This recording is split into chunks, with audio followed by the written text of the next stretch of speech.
matchup for people that aren't super plugged into Magic. Historic is a format that's unique in Magic in that not only does it gain cards from Magic's future as new standard sets are released, but it's called Historic because we gain cards from Magic's history in periodic releases. May 27th, Historic Anthology 5 will be releasing, and then May 30th, our next Hoaglandia Open, which will be historic, will be happening. So if you want a chance to see these cards in action at a tournament the first weekend or come play with them, make sure you keep your eyes open for signups for that. We've got some spoilers here for the next historic anthology. And the first here is Dramoka's Command. We played Abzan 1/1 counters yesterday, and that archetype would love, I can't help it right now, bud.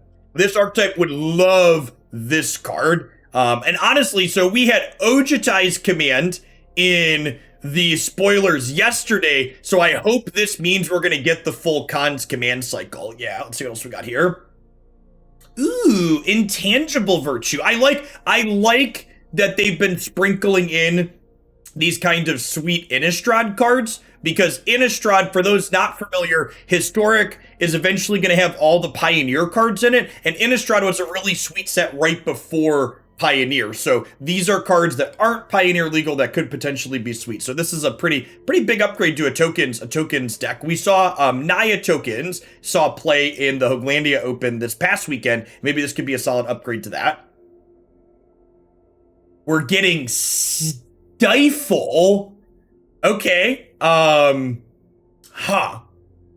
don't know that Stifle is actually going to see that much play. So, like, this is a really iconic card because it sees play in Legacy, but you have to remember, Legacy is a fetch shock format, so this is basically one blue Stone Raid, and, like, obviously it costs half as much mana as Tail's End costs, but the fact that you're not, like, killing people's lands with this consistently means it's not going to have the same power level. Obviously, people in chat pointing out Tainted Pact combo, but like, there's already other cards you could play against that. I guess this is a 1-mana hard counter for Tainted Pact, so yeah, it's nice for that, I guess. Vault Scourge. Okay, we're getting some more Phyrexian mana cards. So this, again, for people not familiar with this means you could either pay a black mana or you can pay 2 life. So this is a 1/1 flying lifelinker that's an artifact creature for 1 and 2 life, or 1 and a black.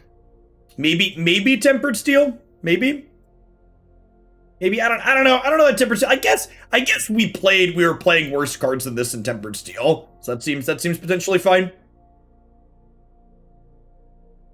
So yeah, I mean, continuing to see a good selection of things that could potentially expand up existing archetypes.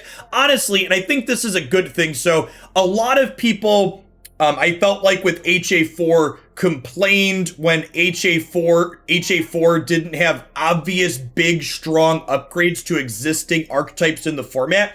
And I think that this approach that they've taken, where we're adding cards like Intangible Virtue that could potentially supplement new archetypes, or cards like Dramoka's Command that are good, flexible answers.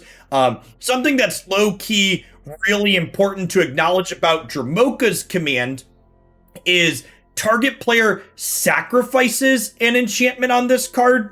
This answers Klothys. So Klothys is a card that's like pretty present in Historic as a format. It's good graveyard hate, and it's very difficult to take off the table on average. And Dramoka's Command is like a playable card that also happens to handle gods. Yeah, so people that haven't played with this card, just good flexible. You can counter burn spells. You can interact with enchantments. It makes one of your creatures bigger, and it makes something fight. So like, very common in creature matchups, you like put a 1/1 counter on one of your things and then have it fight something else. We don't know if we're gonna have all of the commands here. Hopefully we do. I guess Slumgar's Command, I wouldn't mind if that one's missing, but we got Dramoka's, we got Ojutai's. Hopefully we at least get Culligan's Command. Culligan's Command would be a solid upgrade for a number of decks.